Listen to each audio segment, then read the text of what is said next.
जय हिंद। इस वीडियो में हम समझते हैं कि श्रीलंका क्यों अपने 1 लाख बंदरों को बेच रहा है। क्या इस बंदर को बेचने से श्रीलंका को फायदा होने वाला है या चाइना को? मतलब कि श्रीलंकाई बंदर से जितने भी बातें हैं उसको हम डिटेल से इस वीडियो में जानेंगे। तो देखिए, सबसे पहले हम लोग जान लेते हैं कि ये जो चाइना है, चाइना में जानवरों की स्थिति कैसे है। आप देखेंगे चाइना में जानवरों की स्थिति की कोई नई बात नहीं है। चाइना में जितने भी जानवर है लगभग आप देखेंगे घोड़ा, कुत्ता, बिलाई, कुछ को ये लोग मारकर खा जाते हैं। जैसे कि देखिए, ये चाइना होगा, इस छोटे से मैप की मदद से हम लोग यहाँ पर देखिए, चाइना जो है, चाइना के नीचे दक्षिण में यहाँ पर है दक्षिणी चीन सागर। यहाँ पर चाइना के द्वीप है हेनान द्वीप। हेनान द्वीप के पास चाइना की नौसेना भी रहती है। और देखिए, इस हेनान द्वीप के अगल बगल समझिए दक्षिणी चीन सागर के जितने भी मछली है लगभग समझिए हमेशा मारकर यहाँ पर ये चाइना वाले खाते रहते हैं। इसके अलावा आप और सुनिए, मगरमच्छ है। चाइना में मगरमच्छ की खेती की जाती है। आप देखेंगे जो चाइना में मगरमच्छ की खेती है एक बहुत ही समझिए बेजोड़ तरीके से किया जाता है। इसके लिए कुछ लाखों मगरमच्छ की खेती की जाती है और उन्हें समझिए टांग कर सीधे एक लाइन में एक कतार में टांगता है और उसे चाकू लेकर चीर चार कर और समझिए पैकेट में बंद करता है, कुछ बेचता है, कुछ अपने यहाँ खाता है। इसके अलावा आप देखेंगे चाइना में जो दूसरी है सांप की खेती की जाती है।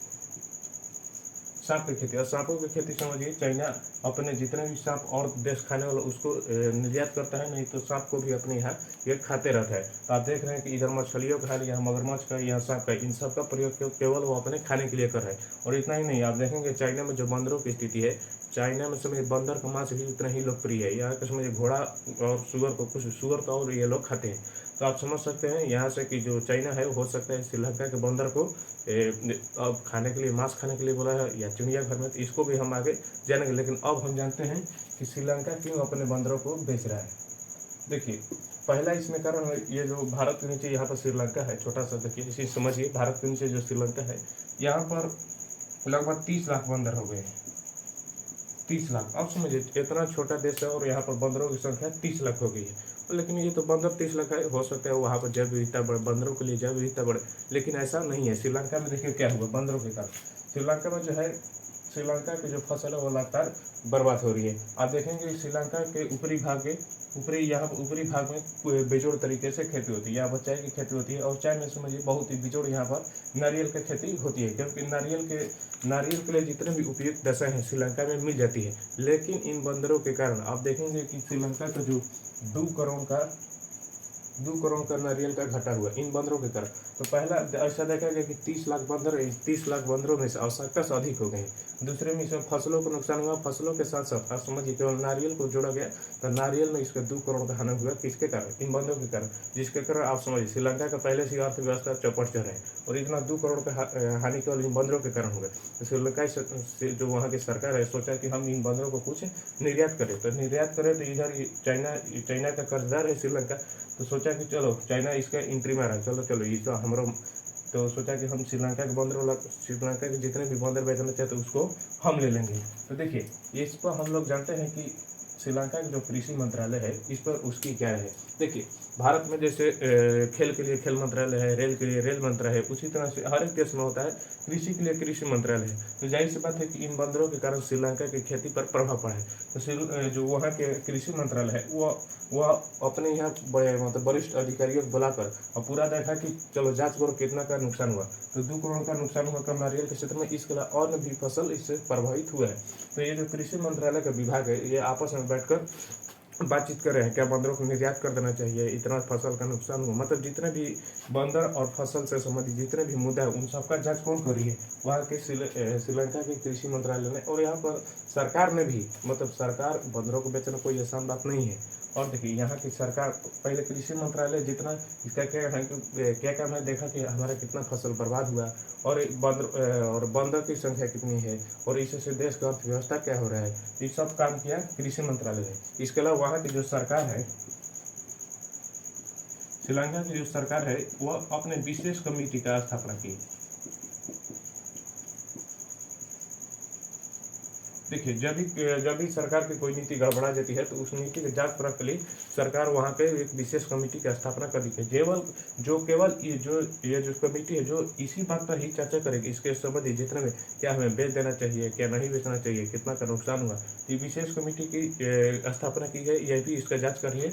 और श्रीलंका का जो कृषि मंत्रालय यह भी अपना राय समझिए अभी दी नहीं है, कोई नहीं पूरा दिया है, लेकिन ऐसा बताया जा रहा है कि जब पूरी तरह से जांच पड़ताल होगा तो यहाँ के श्रीलंका के जो बंदर है, श्रीलंका के 30 लाख में से 1 लाख, कोई बड़ी बात नहीं है, 30 लाख में से 1 लाख आराम से यहाँ से बेचा जा सकता है। तो अंतिम नहीं पूरी तरह से कुछ नहीं है, लेकिन विशेष कमेटी और कृषि मंत्रालय के जो विभाग के अधिकारी है उन सब में आपस में लगातार बातें चल रही है। देखिए, अब हम समझते हैं कि जो है चीन इन बंदरों के लिए क्या करना चाहते हैं।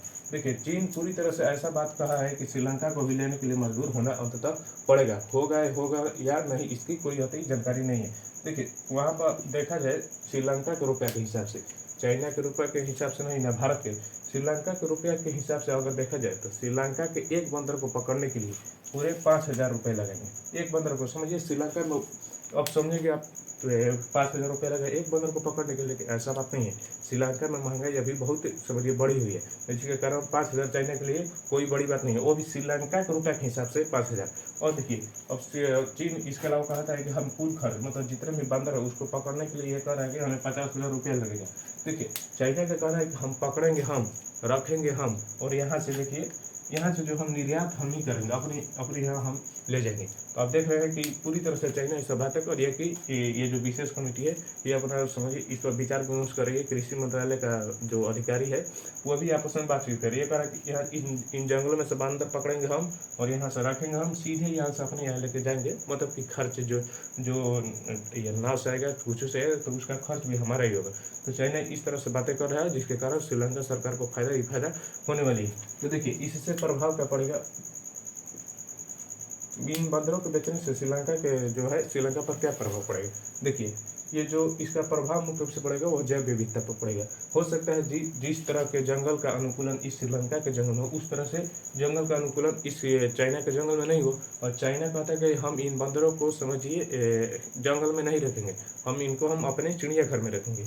जिस तरह से यहाँ बंदरों का अनुकूलन हुआ है उस तरह से हो सकता है चीन के चिड़ियाघर में अनुकूलन नहीं हो, तो इससे श्रीलंका के जैव विविधता पर प्रभाव पड़ सकता है। लेकिन इसके अलावा देखिए, श्रीलंका की अर्थव्यवस्था में सुधार होगा, क्योंकि 2 करोड़ का नारियल बर्बाद हुआ है। यहाँ से देखिए 2 करोड़ का नारियल बर्बाद हुआ, तो इधर फसलों को भी नुकसान हुआ। इसके अलावा चाइना कहता है कि पकड़ेंगे हम, रखेंगे हम, और यहाँ से जो जाएगा निर्यात उसके लिए पैसा भी हम देंगे। तो इससे देखा गया कि केवल श्रीलंका को ही फायदा होने वाला है। लेकिन यहाँ पर चाइना में जो है बंदरों का मांस प्रिय होता है, या अपने चिड़ियाघर में रखेगा या जंगलों में रखेगा या खुद खा जाएगा, इसकी कोई गारंटी नहीं है। और इस पर जो श्रीलंका सरकार के विशेष कमेटी है और कृषि मंत्रालय के, इस पर भी पूरा कोई निर्णय नहीं हो पाया है। तो ये आप समझे पूरी कहानी। चलिए, अब यह वीडियो यहीं पर समाप्त होता है। जय हिंद।